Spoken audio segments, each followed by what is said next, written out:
งไม่ได้ขอกราบพระอาจารย์บ่ต้องรัตนานิมนต์เนาะคันรัตนานิมนต์นี่ดนเด้เทศนี่เอาแบบปฏิบัติธรรมดาเนาะ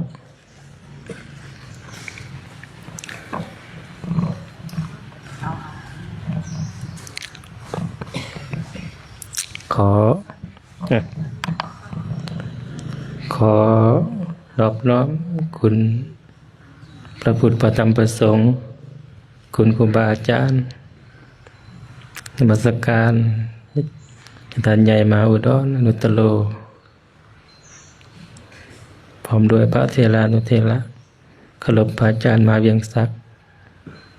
แล้วก็เจริญพรมีข้าเมซีที่มาปฏิบัติธรรมต่อไปฟังธรรมเดี๋ยวคำเคารพบนบเลยมือลง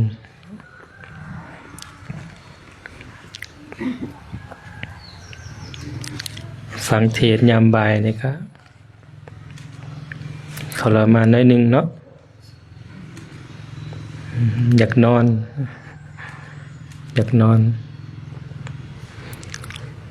นี่บ่อิ่มจักเทื่อเด้คุณแม่นอนบ่อิ่มจักเทื่อนอน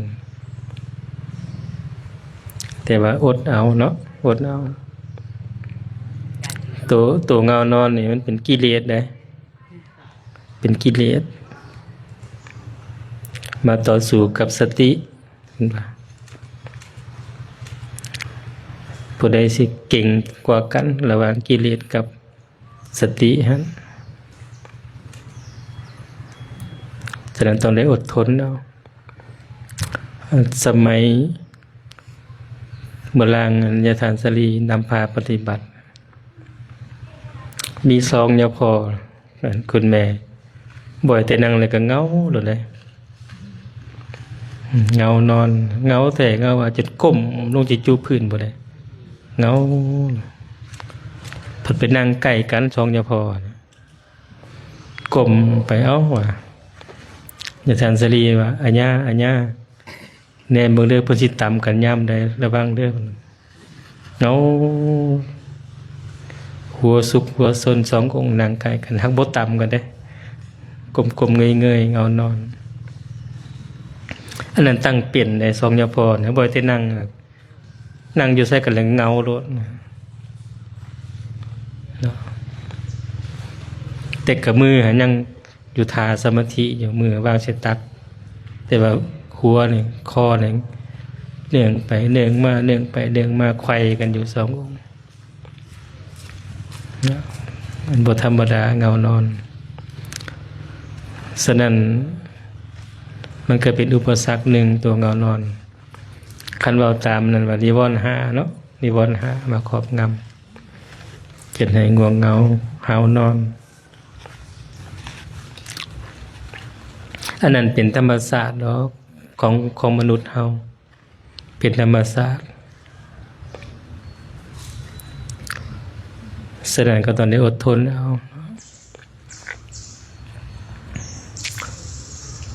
าสิผ่านพาอุปสรรคเหล่านั้นได้ต้องได้อดทนสู้ซน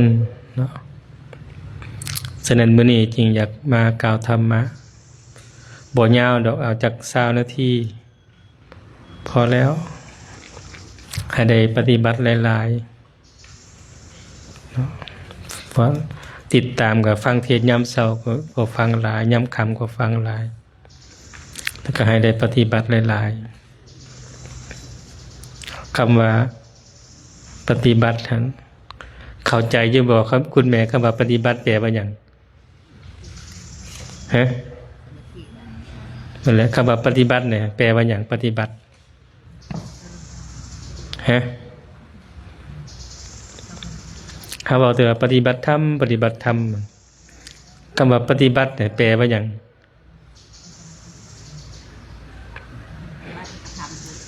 เอาบาทนี่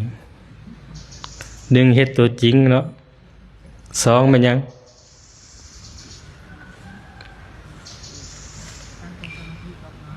ตั้งใจเนาะ ปฏิบัติก็หมายถึงไว้ลงมือเฮ็ดลงมือทำเฮ็ดตัวจริงปฏิบัติ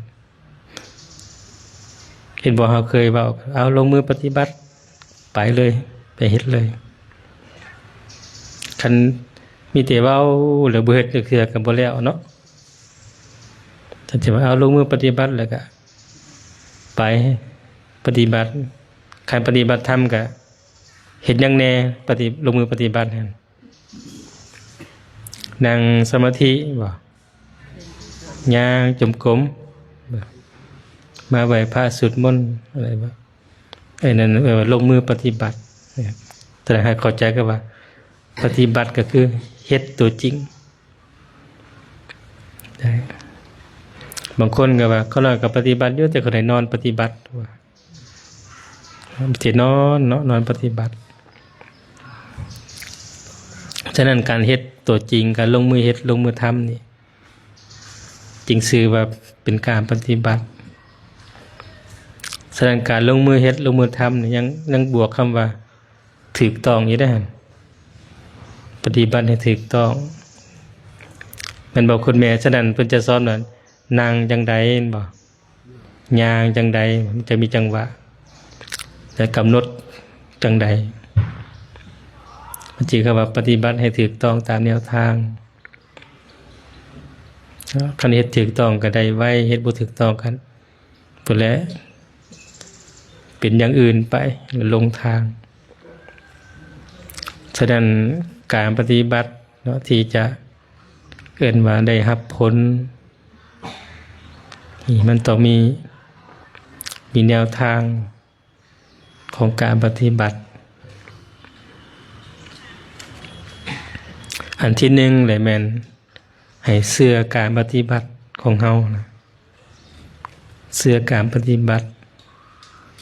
เชื่อการย่างจมกรมเชื่อการนั่งสมาธิเชื่อการไหว้พระสวดมนต์นี่ว่าการปฏิบัติ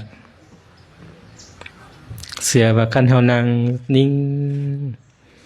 ปฏิบัติถูกต้องใจเฮาก็นิ่งนี่เห็นว่าเชื่อการปฏิบัติเห็นว่าเชื่อกรรมนี่กรรมคือการกระทำการปฏิบัติการปฏิบัติของเฮาก็มีหยังแน่มีย่างจมกรมมีนั่งสมาธิยืนย่างนั่งนอนอิริยาบถของเฮาอันนั้นว่าการกระทำของเฮาในปัจจุบันคือว่าเชื่อการปฏิบัติของเฮาอันที่สองให้เชื่อว่าการเฮาปฏิบัติดีปฏิบัติงามปฏิบัติถูกต้องตามแนวทางจิตเฮาก็สงบได้ไวเฮาก็มีสมาธิมั่นคงได้ไวใจเฮาก็บ่ฟุ้งซ่านรำคาญ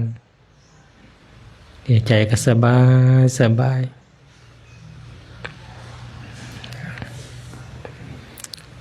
ต่อมาแหละให้เชื่อว่าที่มาในที่นี้ทุกคนทุกองค์ก็ปฏิบัติเหมือนกันแม่นบอกคุณแม่ปฏิบัติคือกันบ่ย่างก็ย่างคือกันเนาะนั่งสมาธิก็นั่งคือกันยืนก็ยืนคือกันนอนก็นอนคือกันแล้วก็ใส่หลักสติปัฏฐาน4คือกันของการปฏิบัตินี่และที่4หั่นเฮาปฏิบัติธรรมตามหลักตามแนวทางของพุทธเจ้าเฮาก็ต้องเชื่อว่าเชื่อการตรัสรู้ของพุทธเจ้าว่ามีจริงเชื่อการตรัสรู้พุทธเจ้าว่ามีจริงแล้วก็เชื่อแนวทางของการตรัสรู้ของพุทธเจ้าเนี่ยอันนี้เห็นว่าเชื่ออยู่4อย่างมาปฏิบัติธรรมขันธ์ไปประกอบด้วยคำเชื่อ4อย่างนี้ปฏิบัติธรรมก็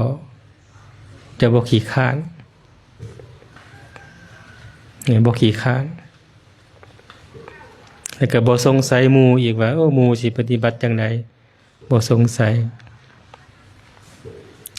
ก็เข้าใจว่าทุกคนก็ปฏิบัติคือกันเบิดตามครูบาอาจารย์แนะน เห็นว่าเสื้อการกระทำของเฮาว่าเสื้อกรรม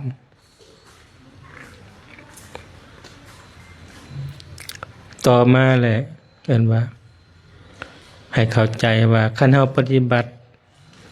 ดีปฏิบัติงามปฏิบัติถูกต้องตามหลักตามครูบาอาจารย์แนะนำนะเฮาก็ยอมได้ผล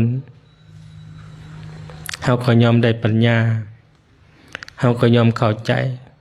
ธรรมะนี่เฮายอมเข้าถึงธรรมได้ไวนี่เห็นว่าเสียผลของการปฏิบัติของเฮาเองทุกคนก็จะได้รับผลเหมือนกันถ้าปฏิบัติถูกต้องตามหลักแนวทางเหมือนกัน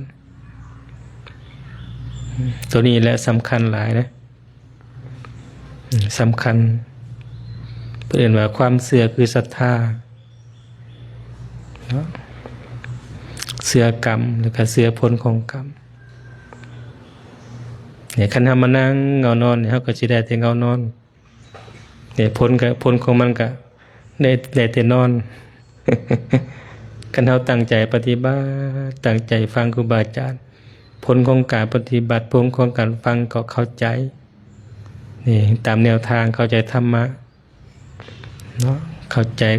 วิธีปฏิบัติเนี่ยเขาก็ง่ายขึ้นในการปฏิบัติฉะนั้นจริงว่า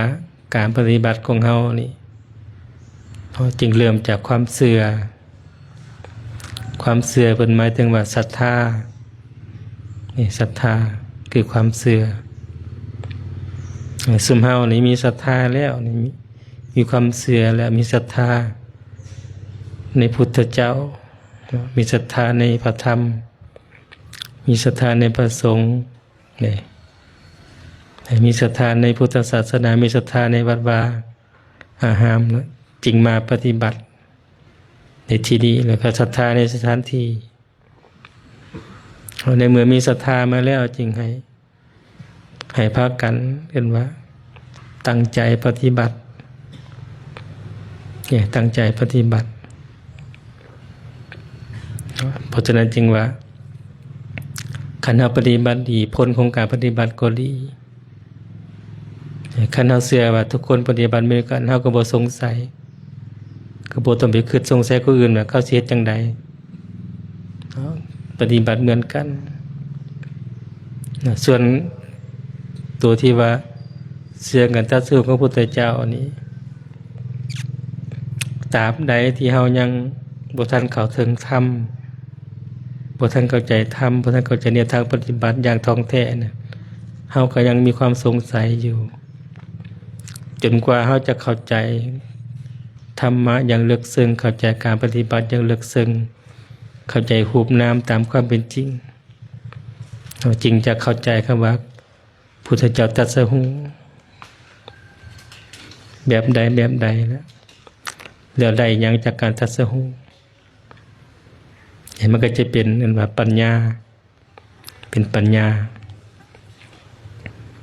ฉะนั้นจริงอยากให้เฮานี่ศรัทธาเฮามีแล้วมีเต็มห้อยศรัทธาจริงประกอบด้วยว่าความเพียรต่อไปคือวิริยะความดุมันขยันเพียรในการปฏิบัติดุมันในการย่างจงกรมดุมันในการนั่งสมาธิดุมันในการฟังธรรมดุมันในการมาไหว้พระสวดมนต์แต่ละมือนะเราให้เป็นปกติกันว่าวิริยะคือความเพียรนะให้ดุบ่ให้ขี้คร้านแต่ตามปกติแล้วคันบุคคลที่มีศรัทธาแล้วนี่มันก็จะมาว่าความดุมันก็จะตามมานะเช่นว่ายากก็สู่ซนเมื่อยก็สู่ซนหิวก็สู่ซนคันผู้มีศรัทธาแล้วนะไก่ก็สู่ซนบ่หวั่นไหวไผสิเว้าหยังก็สู่ซนไผบ่เฮ็ดก็เฮ็ดผู้เดียวและคันผู้มีศรัทธาว่าศรัทธามั่นคงและบ่หวั่นไหว ไผบ่เฮ็ดข้อยก็เฮ็ดไผบ่ปฏิบัติข้อยก็ปฏิบัติเนี่ยมันจะเป็นจังซั่นเด้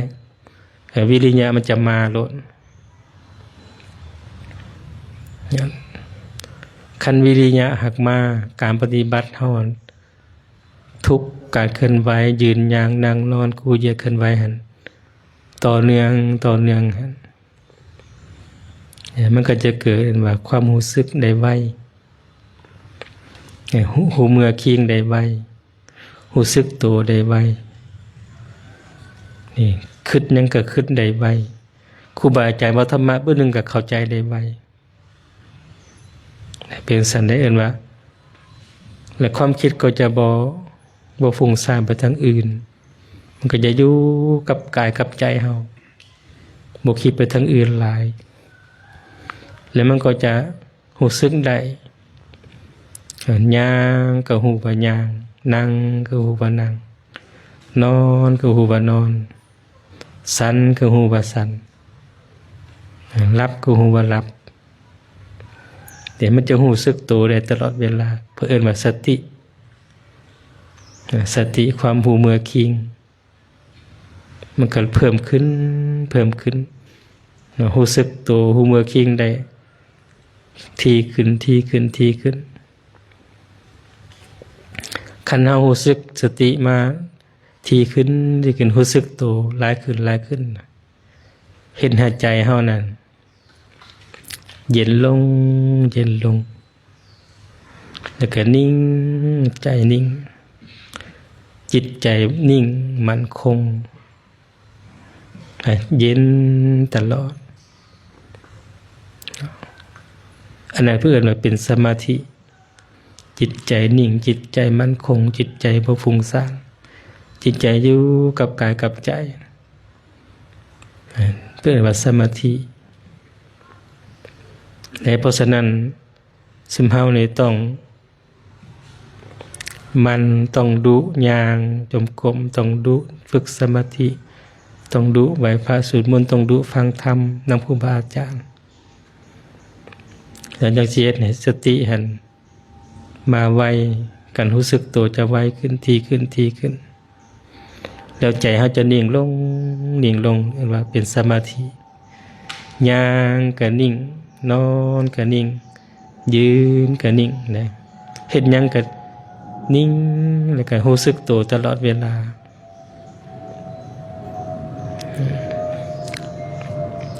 คันจิตเป็นสมาธิแล้วนะ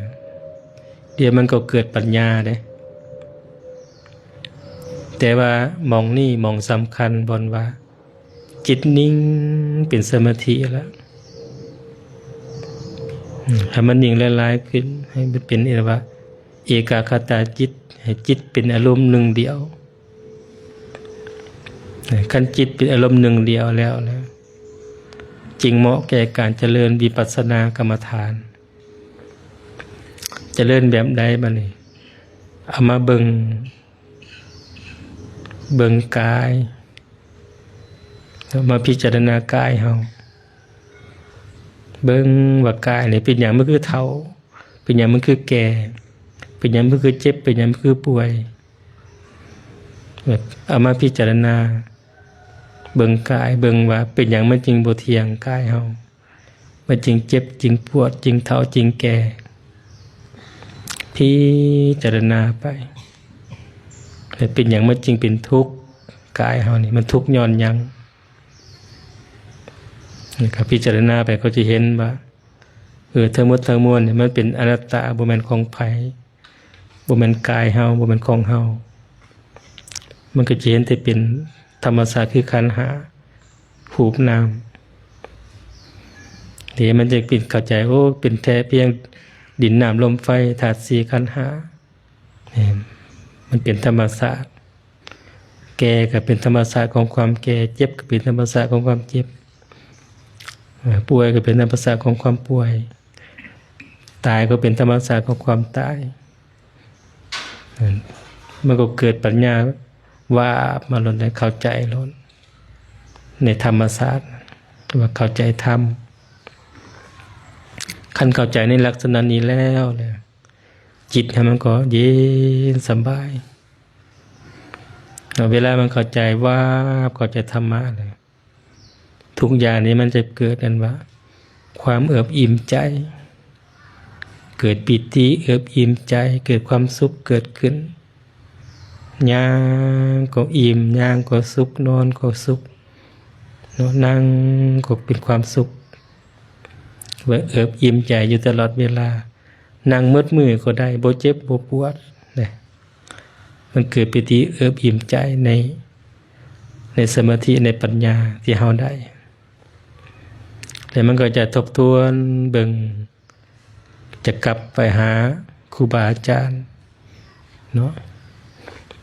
คิดพ่อคำครูบาอาจารย์บอกสอนคิดพ่อแม่บอกสอนคิดพ่อญาติธรรมบอกญาติธรรมสอนเนี่ยทุกอย่างมันจะเป็นความคิดที่เป็นบวกหมดมันนี่เป็นธรรมหมดเราจะเห็นทุกสิ่งทุกอย่างแนมเบิง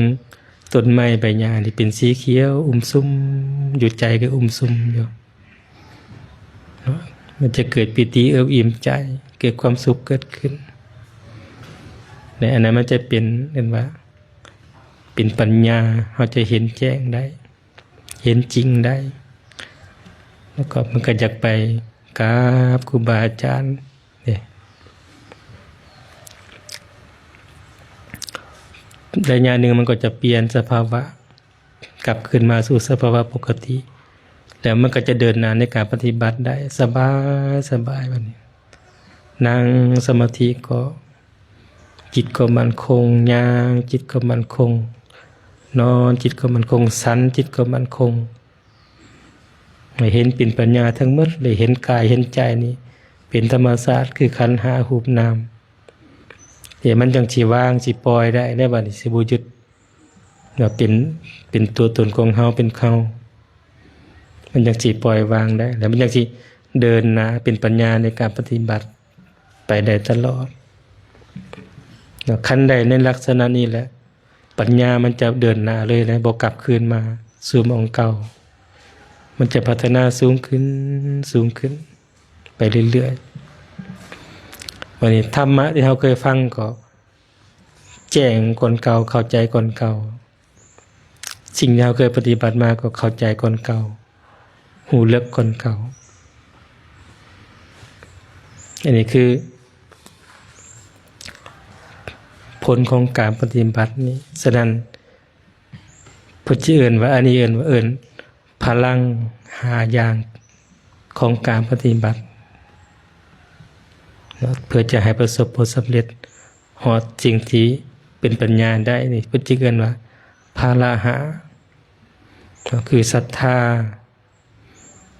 ความเสื่อปิริญญะความเพียรสติความหูเมื่อคิงหูสึกโตสมาธิคือจิตมั่นคงจิตนิ่งกายนิ่งในปัญญาคือความหูเนี่ยฉะนั้นขั้นใดในลักษณะนี้เนี่ยปัญญาเนี่ยมันจะเป็นความหูแบบระดับที่3เบื้องต้นเขาจะหูแบบสัญญาหูแบบสัญญาหูนี่หูแบบจื้อจำหูแบบนกแก้วจื้อได้จำได้ครูบาอาจารย์เทศก็จื้อได้จำได้ครูบาอาจารย์สอนก็จื้อได้จำได้แต่บทสามารถขยายความได้ลึกเวลาปฏิบัติไปจริงหูแบบปัญญาหูจังเมื่อหูธาตุสี่ขันธ์ห้าหูใจแยกสิ่งต่างๆหูกำหนดอารมณ์ต่างๆในเมื่อหูกำหนดแล้วเขาต้องเฮ็ดต่อเนื่องจริงหูแบบที่3หูแบบวิญญาณหูปัญญาหูแบบวิญญาณหูก็คือหูอารมณ์ที่มากระทบทางตาหูทางลิ้นกายใจเฮาก็หูท่านแล้วมันก็ดับลงหูท่านมันก็ดับลงแต่มันเกิดจากเฮาได้ตัวพิจารณาเวลาจิตนิ่งเป็นสมาธิเลยพิจารณาเป็นวิปัสสนากรรมฐานแล้วเฮาจึงหูอารมณ์มันยังผ่านอารมณ์กรรมฐานได้ตอนนั้นแล้วเฮาสบายเป็นปัญญาที่เห็นว่าความหูแบบวิญญาณหูอารมณ์อันนี้หูอารมณ์หรือหูแบบกรรมฐาน อารมณ์ที่เวลาตาเห็นรูปหูได้ยินเสียงดังได้กลิ่นลิ้นได้ชิมรสกายได้สัมผัสใจได้นึกคิดหูแล้วมันก็ดับลงสังขารนั่นการปรุงแต่งของสังขารปรุงแต่งบ่ทันมันหูแล้วมันก็ดับหูแล้วมันก็ดับเอาก็สบายสบายหน้าที่เฮามีแต่เบิ่งมันซื่อๆมีแต่หูมันซื่อๆแล้วกันแล้วบ่ต้องไปเฮ็ดหยังบัดนี้นั่งเบิ่งนั่งหูยืนเบิ่งนอนเบิ่งนอนหูยืนหูหน้าที่เฮามีแต่เท่านั้นมันสิเกิดหยังขึ้นก็มีแต่หูมันแล้วก็มันก็ดับลงบ่ต้องเลยไปกังวลสติก็เฮ็ดหน้าที่ของสติเฮาก็มีแต่หน้าที่เบิ่งแล้วก็หูอารมณ์ที่มันเกิดขึ้นเพื่อเดินมาวิปัสสนาฉะนั้นเราต้องพัฒนาการปฏิบัติเนาะสิเฮ็ดได้จังซี่ต้องการปฏิบัติต้องต่อเนื่องคุณแม่ต่อเนื่องได้ให้ต่อเนื่องบ่ขาดระยะของการปฏิบัติสติมันจังสิมาต่อเนื่องสมาธิจังสิมั่นคงได้ไวคันตื่นมาปฏิบัติเขาลานทำออกไปก็ไปล่มกันมันก็ขาดเขามาปฏิบัติเก็บอารมณ์ใหม่ออกไปพักผ่อนไปเฮ็ดแนวใหม่มันก็ขาดอันนั้นเรียกว่าบ่ต่อเนื่องฉะนั้นผู้ปฏิบัติคันสิให้ต่อเนื่องก็ต้องตั้งแต่ตื่นมายามเช้าก็ปฏิบัติเก็บอารมณ์ไปใส่กะย่างจมกลมไปห้องน้ำกะย่างจมกลมมือทองไปทรงน้ำทูแขวแก่ทูซาๆแบบกรรมฐานให้กำหนดอารมณ์เนาะให้เป็นการปฏิบัติเมื่อเนี่ยมันจังสิต่อเนื่องมาไหว้พระมานั่งก็นั่งตั้งสติกำหนดสวดมนต์ก็คอยกำหนดสวดมนต์กลับไปเจอฮอดนอนก็กำหนดย่างจมกลมไปเสียก็ให้ย่างจมกลมไปซาๆเด้ว่าให้มันต่อเนื่องจนฮอดนอนหลับตื่นมาก็กำหนดต่ออันนี้ว่าการปฏิบัติที่ต่อเนื่องมันจังสิได้ผลไวเพราะฉะนั้นซุมเฮานี่มันนานได้ย้อนตัวเดียวนี่แหละบ่ต่อเนื่องในการปฏิบัติมีบางคนนี่ปีนึงจะมาเทื่อนึงแห่งไกลความต่อเนื่องบ่เว้าว่าเฮ็ดอันทุกมื้อออกจากนี้แล้วก็ไปเฮ็ดแนวใหม่แล้วก็บ่ได้เข้าสู่การปฏิบัตินี่ก็ฟุ้งซ่านไปแม้แต่มานี่หามื้อ6มื้อนี่ก็ยังบ่ต่อเนื่องเนาะบ่เว้าหามื้อ6มื้อเอามื้อเดียวซะนี่ตั้งแต่เช้ามาฮอดนี้ก็ยังบ่ต่อเนื่องกับการปฏิบัติแม่นบ่คุณแม่ลุกปานนี้ก็ย่างธรรมดาไปแกล้งแค้นไปนั่นแล้วก็ไปล้มกันน้อยนึงบางคนก็ไปเบิ่งโทรศัพท์ไปเบิ่งโทรศัพท์เบิ่ง TikTok แล้วก็หัวกันไปแล้วสติเนี่ยไปเบิดแล้วนะแล้วค่อยกลับมาใหม่บอกนี่คือมันบ่ต่อเนื่องการปฏิบัติเฮานะมันก็ได้แต่ฟังธรรมะเพราะแต่ว่าตัวอารมณ์มันบ่ได้ฉะนั้นต้องลองเด้อคุณแม่เด้อคันจะให้ต่อเนื่องลองเบิ่งเฮ็ดบ่ล้มกันพระศรีเว้ากับบ่ปากมีอยู่เก็บอารมณ์ปฏิบัติอยู่ผู้เดียวเวลามาลันทำก็ขออย่างจงกบมาเรียก็นั่งรับตาปฏิบัติครูบาอาจารย์นำพากันย่างไปบ่ล้มกันลองเฮ็ดเบิ่งมื้ออื่นนะนับแต่มื้อนี้ไปนี่ลองเฮ็ดเบิ่งได้ผลโลดได้ผลโลดเนาะเนี่ยคันสิเฮ็ดแท้ต้องตัดสินใจจังซั่นแหละเอาแต่นี่ฮอดมือปิดนี่บ่ล้มไผบ่เว้ากับไผปฏิบัติอย่างเดียวตามครูบาอาจารย์นำพาได้โลด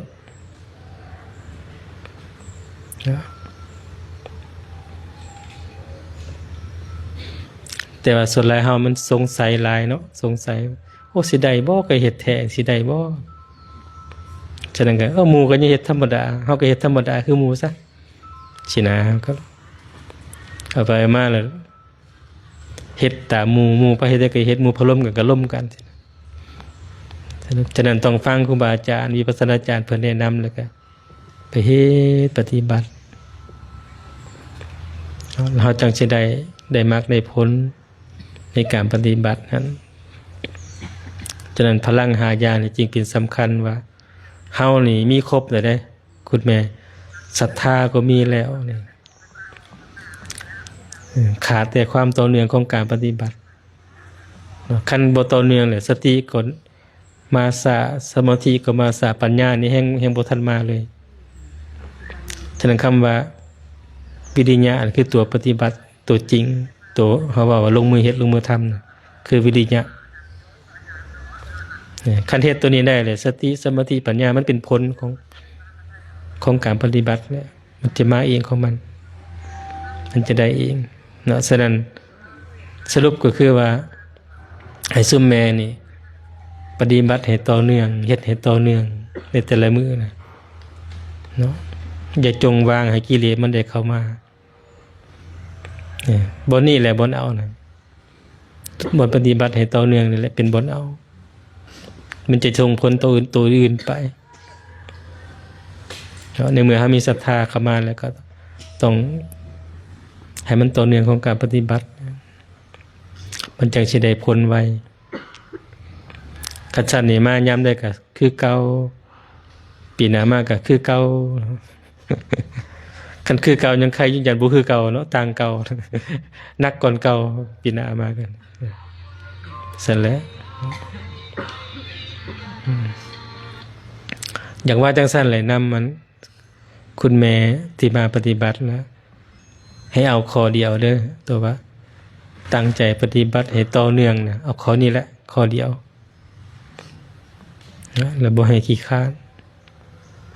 คันใดขอปฏิบัติต่อเนื่องเนี่ยตัวอื่นมันมาเองได้เองนะ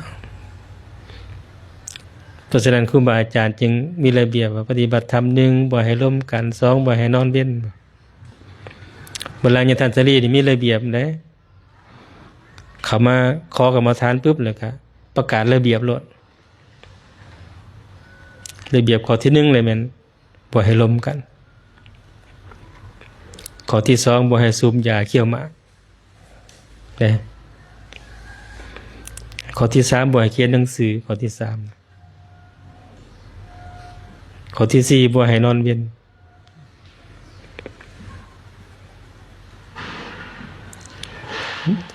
เหตุที่มีระเบียบตัวนี้บ่ให้นอนเวียนย้อนจังซี่แล้วสติมันขาดเนี่ยมันขาดย้อนว่าให้ปฏิบัติต่อเนื่องกันแหละใครไปนอนแล้วก็บ่ต่อเนื่องปฏิบัติไปร่วมกันก็บ่เขียนหนังสือก็เฮ็ดนี่สติมันจิตมันฟุ้งอย่ามีแต่ยืนย่างนั่งนอนกูเหยียดขึ้นไว้ยืนย่างนั่งนอนกูเหยียดขึ้นไว้แล้วก็ฟังเทศเท่านั้นนะที่ปฏิบัติมันมีระเบียบให้แล้วก็บ่ให้รับแขกปฏิบัติหมู่พี่น้องมายามก็บ่ให้ร่วมบ่ให้รับเลยระเบียบ7ข้อตะกี้ของการปฏิบัติแล้วมีหยังก็ให้ถามวิปัสสนาจารย์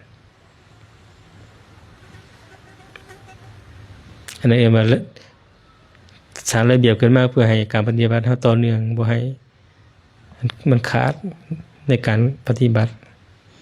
ฉะนั้นจึงให้คุณแม่ตั้งใจเนาะเพิ่มด้วยบัดนี้เพิ่มความดูมันขึ้นเพิ่มความตั้งใจขึ้นเพิ่มการต่อเนื่องขึ้นให้มันถี่ขึ้นปฏิบัติจนหอดยามเขานอนรับแล้วก็หยุดการปฏิบัติตื่นมาก็ปฏิบัติต่อไว้อยู่บ่นอนเวียนบ่ลมกันได้อยู่บ่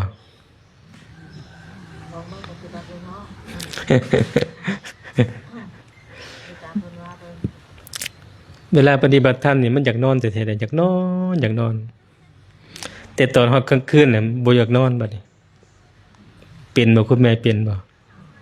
ตอนกลางเว้นนี่โอ้ยฮอดค่ำก็เด้อก็สินอนคักๆบ่ฮอดโมงนอนแล้วตาใสขึ้นมา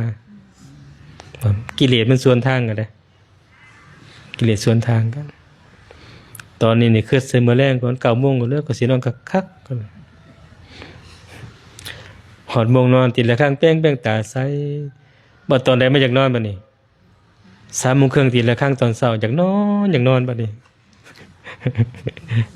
เป็นสันในกิเลสน่ะมันรบกวนเฮาฉะนั้นเฮาต้องต่อสู้กับมันให้ได้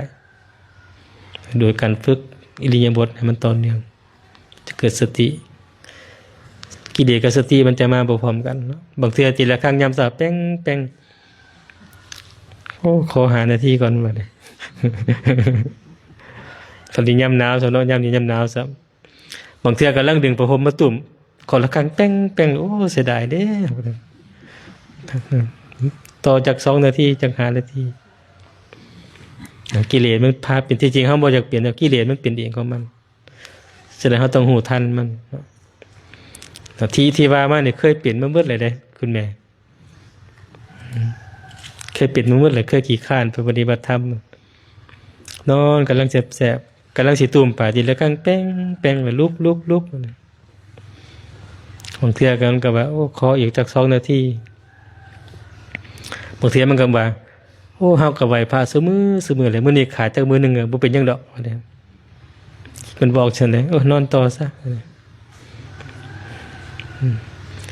ขาดมื้อเดียวนึงอาจารย์บ่ว่าหยังดอกอาจารย์บ่ฮู้ดอกครับว่าเฮาขาดซิเด้ สังขารปรุงแต่งไปเองเนาะกิเลสพาไปแต่ละจึงว่าให้ตั้งใจเด้อตั้งใจปฏิบัติฟังครูบาอาจารย์นำพาสิแนะนำพานะฟังแล้วก็เอาไปเฮ็ดตามไปพิสูจน์ลองเบิ่งว่าเพิ่นเว้าจังซี่นี่แม่นบ่ลองไปปฏิบัติลองเบิ่งแล้วก็ได้ผลแล้วก็จริงเชื่อการปฏิบัติสุดท้ายจริงกลับมาว่าเชื่อกรรมเชื่อการปฏิบัติของเฮาแล้วก็เชื่อผลของกรรม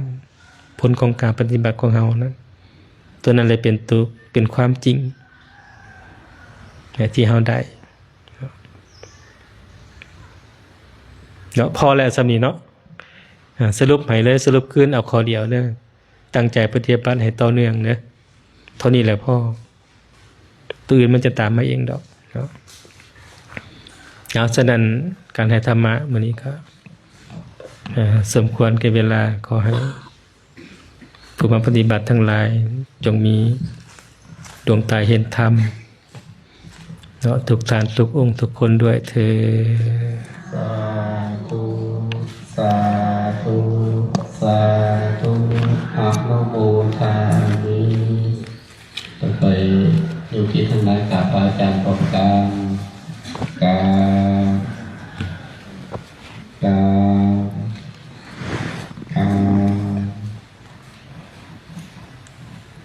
่อไปกันอันเบตุนอถวายการบูชาธรรมก็อนุโมทนาขอบบุญขอบคุณในความเมตตาฝ่ายแต่ในทีมาให้แนวทางของการประพฤติปฏิบัติธรรมเป็นเขาไปด้วยกันทางด้านจากพนมมือเลยอนุโมทนาบุญ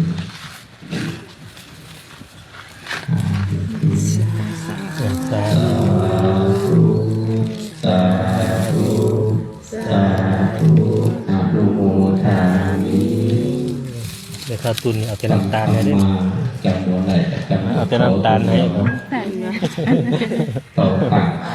เอาไปไว้น้ำมือมา กินน้ำไปถ่ายรูปกินน้ำไป ไปทางกาบไม่ ตั้งใจจำตั้งใจปฏิบัติ กินน้ำไปถ่ายรูป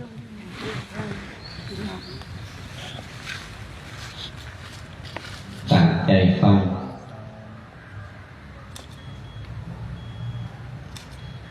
สาธุ สาธุบริขอบคุณพระอาจารย์ใหญ่ศรีพลสยามวงศ์สอนนี่ถือว่าเป็นเจ้าอาวาสของอาตมา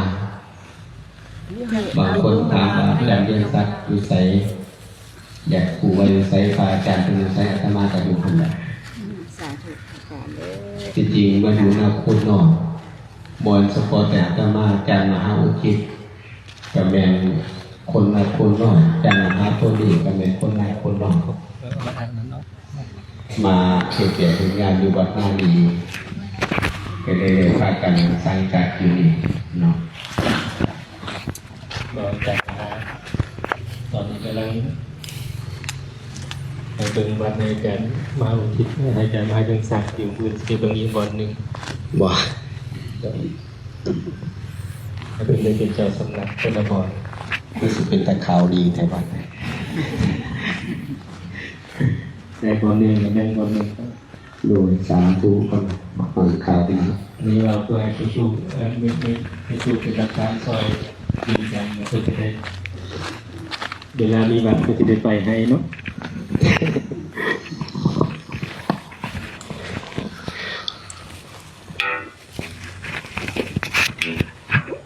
นิมนต์พระอาจารย์ใหญ่อันลงมานักถ่ายให้คณะสงฆ์ได้ขาพระอาจารย์ใหญ่พร้อมกัน เดี๋ยว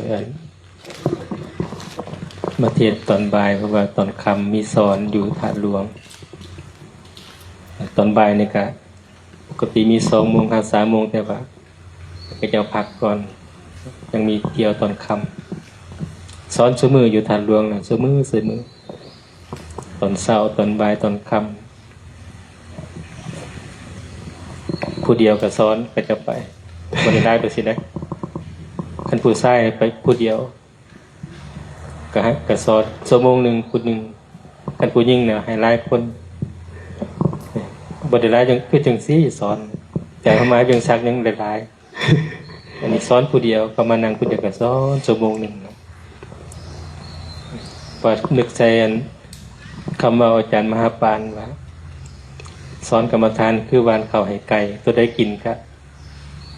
เอาตัวนั้นเพิ่นว่าได้นี่คือกันขอแต่มาแหละสอนให้รถสุมเฮาว่าอยากไปก็ได้เลยบัดเลยไปทันหลวงของงามอยู่ทันหลวงมีแอร์ติดแอร์ให้พร้อมเลย สอนหันจังซี่นี่เว้าเสริมแต่น้ำยังซักผู้นั่งพื้นได้ก็ให้นั่งพื้นดังแบบเฮานี่แหละบางคนก็นั่งพื้นบ่ได้ก็นั่งตังเฮามีตังให้นั่งบางคนก็ไปนั่งแล้วเฒ่าแล้วก็ปกติก็อยากรับก็ให้รับไปเลยสอนแบบบ่ได้ว่าให้ได้อ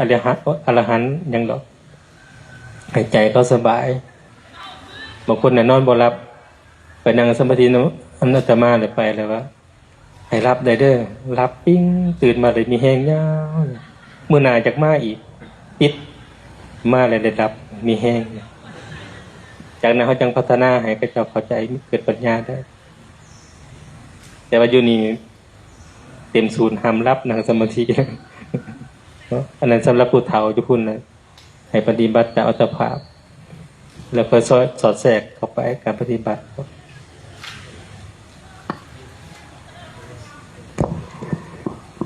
โดยก็หน่อย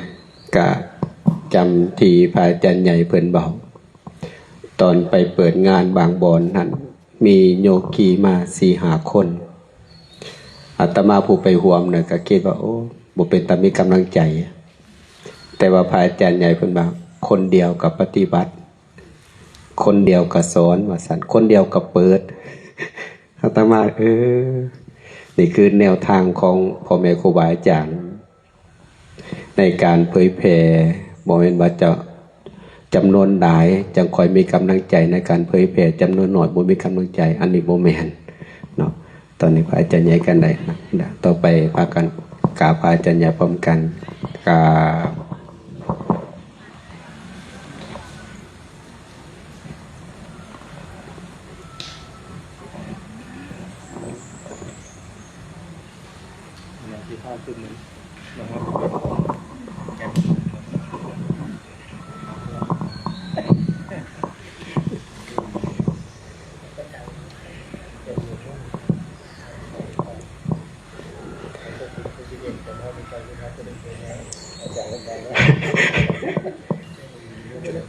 เพิ่นแจกของทรงตามเทนะยังเบิ่งตัวทำใหญ่เยอะกว่าหน่อยควันบ่ได้ก็จะค่อยมากันสาธุโดดเข้าหน่อยต่อไปก็มอบไม้ให้พระอาจารย์มหาโทนี